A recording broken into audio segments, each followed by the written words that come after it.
Okay, I'm reading this read chapter 11 of part 4, the final part of Gulliver's Travels, and then I'm gonna go right on and read chapter 12 of it. Chapter 11, Gulliver voyages out, goes to an island where there are savages, uh, naked indigenous people. They come at him. He runs away. They shoot an arrow at him. Gets grievously hits his knee, which he bears the mark of to this day. He's going out in the water after having kind of like bound himself. He sucks out the poison, which is apparently always the worst thing to do.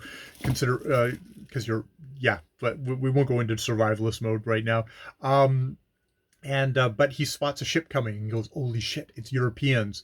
And rather than, because he really doesn't want to go home with Europeans, he goes back to the island, risking that the native people there might get him.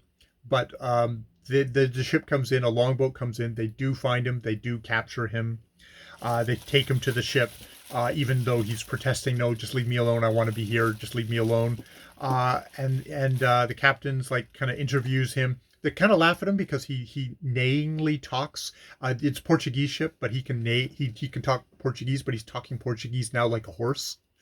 Um, and The captain is a good, kind man. Does talk to them, but he can't stand being with these guys. They smell. He doesn't want any of their clothes. He just has his own clothes. They do take him back to Lisbon. They cover him in a cloak. They hustle him into this captain who is a bachelor captain, up to the highest thing there, and slowly by degree they kind of coax him. The captain coaxes him back down, and so he can actually walk the streets. But he just finds all these yahoos super disgusting and just can't stand them. And the captain's like, "Look, if you want to be a recluse, you're not going to find an island. But if you go home to England, and you have a wife and children, you by honor, you should really conscience, you should really go home and live with them." So he convinces Gulliver to go back to England, but it's like his wife kisses him on his arrival, and he falls into a swoon because it's so disgusting and so odious. And indeed, it's been he was with the Wyndhams for 5 years. He's been back home for 5 years, and he cannot bear their touch. He will not eat food in a room with them.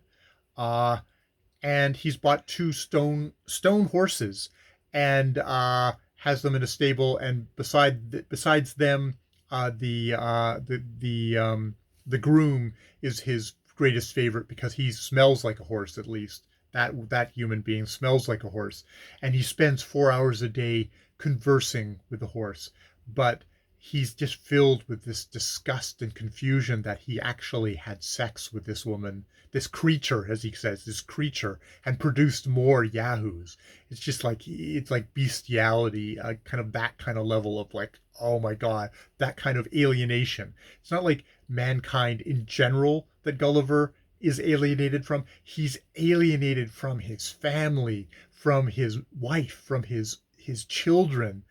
He is really, really fucked up, and it's been a 5 years. This is 5 years past, and he's still like this. So you definitely get the sense that this is it. This is how Gulliver is going to be for the rest of his life, or for a good long time, probably until he does die.